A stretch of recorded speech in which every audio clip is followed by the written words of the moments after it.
În numele Tatălui și al Fiului și al Sfântului Duh. Amin. Întoarce-te la casa ta și spune cât bine ți-a făcut ție Dumnezeu. Iubiți credincioși, în această duminică a 23-a după pogorârea Sfântului Duh, am ascultat o faptă minunată pe care Domnul nostru Iisus Hristos o săvârșește, aceea că vindecă pe un om care a posedat de diavol. Și spune Evanghelia de astăzi că atunci când Iisus Hristos a mers în ținutul Ghergesenilor, când s-a dat jos din corabie, l-a întâmpinat un om care de mai mult timp, de mai mulți ani, trupul lui și sufletul lui era în mâna diavolului. Și văzându-l pe Iisus Hristos, diavolul din om a rostit: ce ai cu mine, Fiule al lui Dumnezeu? De ce ai venit să mă chinuiești înainte de vreme? Iată, iubiți credincioși, că diavolul, așa cum spune în altă parte în Sfânta Scriptură, crede și se cutremură când îl vede pe Iisus Hristos. Spuneam și cu alte ocazii, diavolul crede în Iisus Hristos. Oare cum arată un om care, din păcate și în ziua de astăzi, mai sunt astfel de oameni ce îl hulesc pe Hristos sau nu cred în puterea Lui? Dacă vedem noi că diavolul crede și se cutremură când îl vede pe Hristos, dar un om cu atât mai mult ar trebui să creadă și să se cutremure când aude de Domnul nostru Iisus Hristos. Și continuă Evanghelia de astăzi și spune că în acest om din ținutul Ghergesenilor, diavolul își bătea joc de viața lui. Oamenii care erau în jurul lui îl legau cu lanțuri, dar diavolul îl făcea așa de puternic pe omul acesta încât rupea, sfărâma toate lanțurile, își rupea hainele de pe el și gol cum era, mergea să doarmă prin cimitire în morminte. Vedem, iubiți credincioși, ce înseamnă ca diavolul să-și bată joc de viața ta. Evanghelia de astăzi vine tocmai ca să arate cât de mare este puterea diavolului atunci când găsește un om care nu-și pune toată nădejdea în Dumnezeu. Când te afli în mâna diavolului, iată că trupul tău, sufletul tău nu mai sunt în relație cu Dumnezeu, nu mai sunt în relație cu mediul înconjurător, ci apare o ruptură, o separare față de ceea ce ne înconjoară în viața aceasta. Omul de astăzi nu mai stătea în comunitate cu ceilalți oameni. Omul de astăzi nu se mai purta normal. Asta face păcatul și prin păcat diavolul din viața noastră. Ne separă de oameni, ne separă de Dumnezeu și în izolarea noastră atunci își bate joc de noi. Dar arată că vine Iisus Hristos. Domnul nostru Iisus Hristos, care doar cu cuvântul a făcut ca acest om să fie vindecat. Și spune Evanghelia de astăzi că diavolii, când l-au văzut pe Iisus Hristos, l-au rugat zicându-i: dacă ne scoți afară, nu ne trimite în adâncuri, adică în ad, ci lasă-ne să intrăm în turma de porci care paște aici alături. Și Iisus Hristos le-a îngăduit acest lucru. Dar înainte de toate, Hristos întreabă pe diavolul din om: care este numele tău? Și demonul răspunde: numele meu este Legiune, pentru că suntem foarte mulți aici înăuntru. Deci vedem noi, iubiți credincioși, că nu era un singur diavol care îl poseda pe omul din Evanghelia noastră, ci o legiune de îngeri necurați se aflau în acest biet om. O legiune înseamnă aproximativ 6-7 mii de diavoli. Cam atât se aflau în sufletul acestui om. Sfinții Părinți, iubiți credincioși, ne învață că pentru fiecare păcat pe care omul îl are, este de fapt un diavol mai mic sau mai mare care își trăiește în sufletele noastre. De aceea, dacă ne facem un proces de analiză a vieții noastre duhovnicești, să vedem cam ce păcate are fiecare, o să ne dăm seama că și noi la rândul nostru suntem și noi posedați de diavol. De diavolul minciunii, de diavolul beției, de diavolul fumatului, de diavolul curviei, de diavolul bârfei, de diavolul lenei, și exemplele pot continua. De noi depinde dacă acești diavoli vrem să-i scoatem din sufletul nostru. Și tratamentul la o astfel de problemă îl găsim în Evanghelia de astăzi. Când Domnul nostru Iisus Hristos izgonește toată legiunea de demoni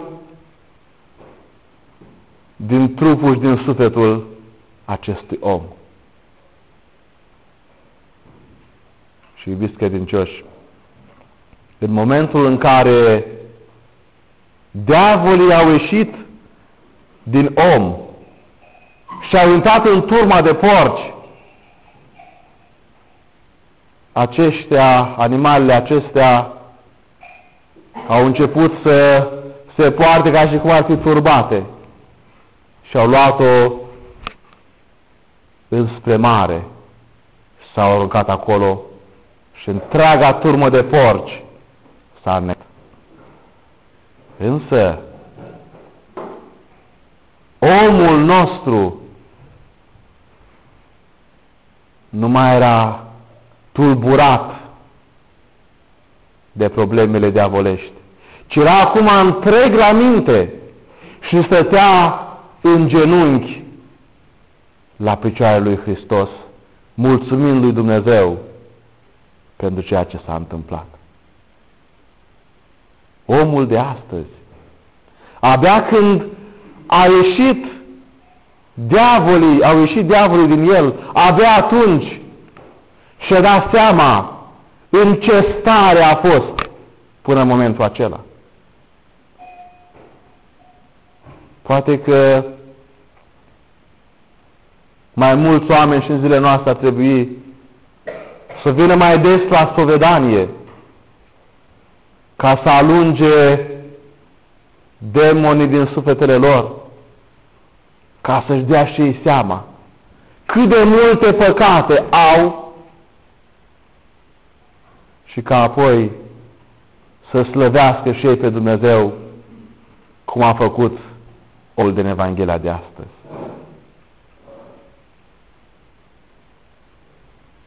Iubiți credincioși,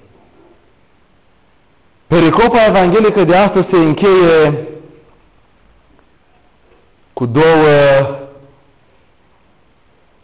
afirmații contradictorii. Pe de o parte, oamenii care au fost aruncați că porcii lor au fost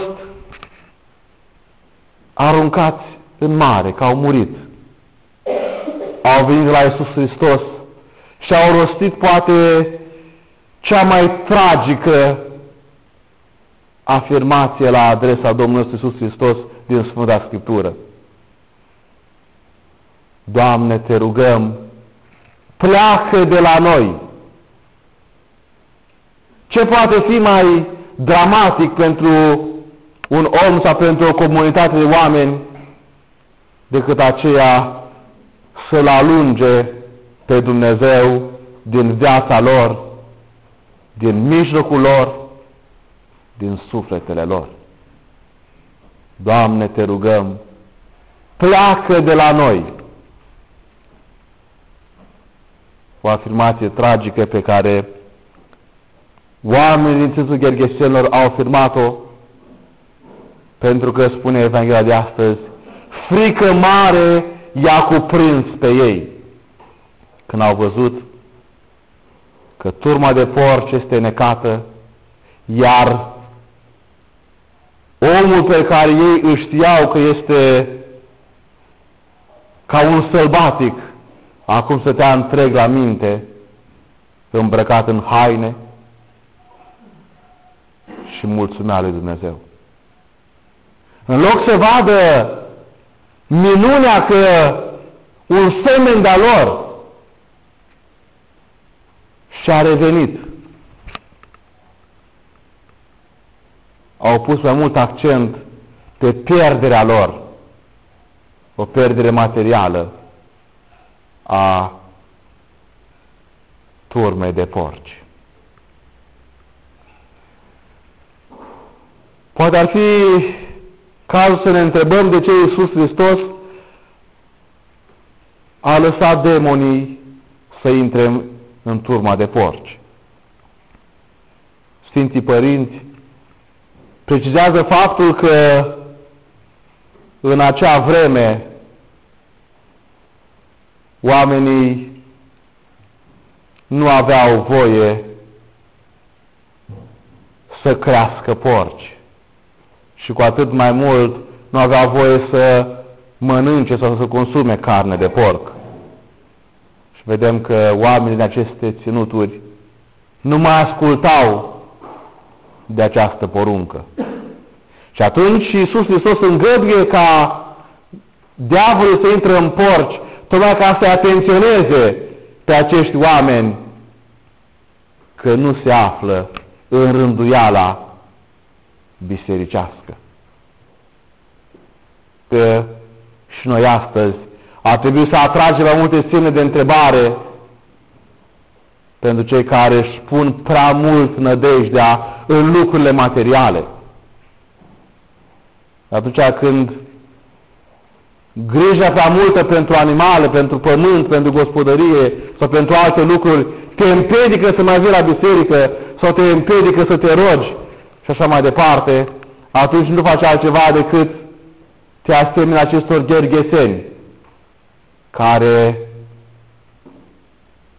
îl alungă pe Hristos din viața lor. Doamne, pleacă de la mine că eu am de dat mâncare la păsări. Doamne, pleacă de la mine că eu trebuie să mă duc azi la târg să-mi fac cumpărăturile. Doamne, pleacă de la mine pentru că eu am fost aseară la nuntă și trebuie să dorm acum în timpul Sfintei Liturghii. Și exemplele pot continua. Minunea din Evanghelia de astăzi și contradictoriul Evanghelia de astăzi este că un om s-a vindecat dar o întreagă cetate, o întreagă comunitate de oameni a rămas bolnavă.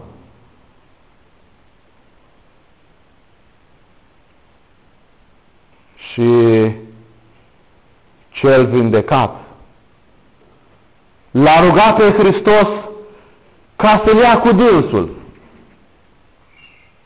Însă Iisus Hristos i-a răspuns zicându-i: întoarce-te la casa ta și spune cât bine ți-a făcut ție Dumnezeu.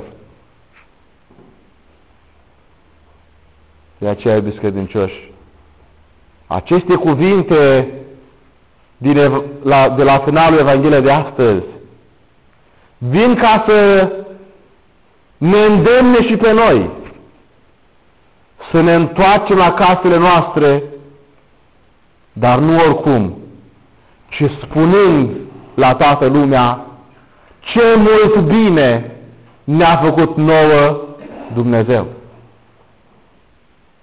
Faptul că suntem sănătoși, faptul că ne ține pe picioare, faptul că avem ce pune pe masă și astăzi,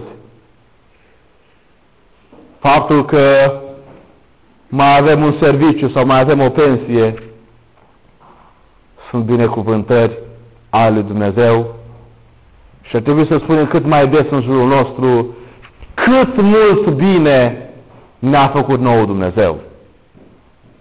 De aceea să ne întoarcem cu acest gând la casele noastre, mărturisind că Dumnezeu este mult milv și îngăduitor. Dumnezeu să vă binecuvânteze, sănătate multă să vă dorească, acum și pururea și în vecii vecilor. Amin.